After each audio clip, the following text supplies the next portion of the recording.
At after nga nating ihatid si Mami guys, yan, si Daddy Jeponyo dumiretso na ng palengke para tayo ay mamili naman ng ating mga paninda. So yan, tuloy-tuloy na naman si Daddy Jeponyo at ayun, sinuot ko na ang ating pangmalakasang sombrero at eto na, maglalayag na tayo dito sa palengke at kinuha ko lang yung ating Super Magic Basket guys at ayun, Daddy Jeponyo maglalakad na. So yan guys, grabe. Maulan-ulan talaga pero okay lang yan at tayo magtutuloy-tuloy pa rin sa ating negosyo kasi nga another day, another blessing. So dapat pagtrabahuin natin yan. So yun, pansin nyo guys, di ba?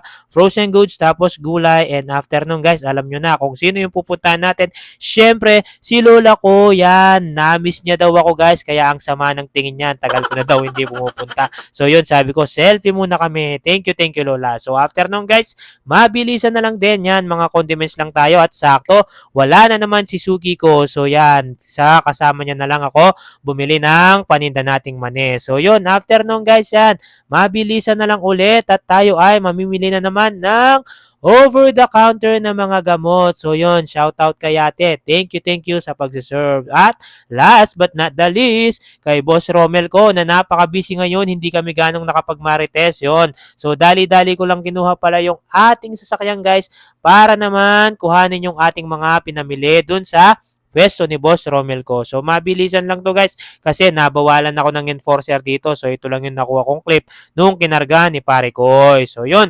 Tuloy-tuloy lang talaga Daddy Jepon nyo dito guys. So, after nung guys, mabilisan na lang ulit. Tayo naman ay kukuha ng mga panindang itlog. So, yun. Shoutout din pala kay ate. So, bali yan guys.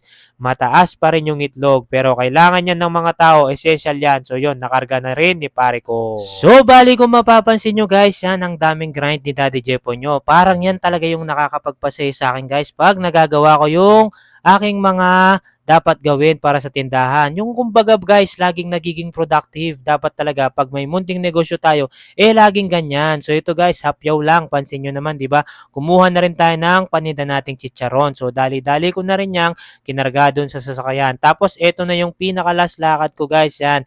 Pupunta lang tayo doon sa pinagkukuhanan kong supermarket at mag-wholesale lang naman tayo ng isang box. So yan, isang box ng suka lang naman. So after nun guys, yan, punong-puno na naman yung trunk ng ating sasakyan. So yan guys, blessing na naman ni Lord. Kaya thank you Lord talaga. So yan, pabalik na si Daddy Jepo nyo sa tindahan at pansinin nyo ang ganda ng San Fernando. At ayun, nandito na tayo sa village namin. At syempre guys, ano pa ba ang gagawin ni Daddy Jepo nyo guys? Yan, pagdating, ididiskarga naman natin yung ating mga pinamili, di ba? Kung mapapansin nyo guys, matrabaho talaga yung nanindahan. Kaya dapat tiyagain mo lang at make sure na gusto mo talaga yung ginagawa mo. Kasi guys, may mga time na talaga yung katawan mo ayaw nang gumalaw. So dapat talaga mangibabaw yung kasipagan ng iyong pag-iisip para sumunod yung iyong katawan. Bali si Daddy Jepo nyo talaga guys, ang nagmo-motivate sa kanya kaya lagi niyang ginagawa itong mga task niyang ganito sa tindahan yung kanyang mga pangarap sa buhay at yung mga bagay na gusto pa niyang makamit. Kaya lagi lang talaga akong